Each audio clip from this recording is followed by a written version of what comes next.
ইনশাল্লাহ আমি আমার ২ মেয়েকে বিয়ে দেওয়ার সময় কিছু না দিয়ে একটা ঘর দিব। কেননা আমি অনেকবার শুনেছি মেয়েদের কোনো ঘর হয় না।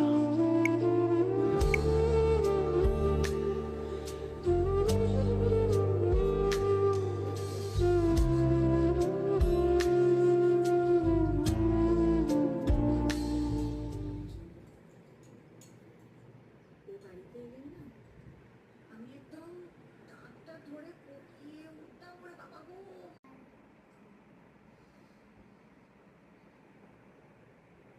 খুব একটা মিশুকে নিয়ে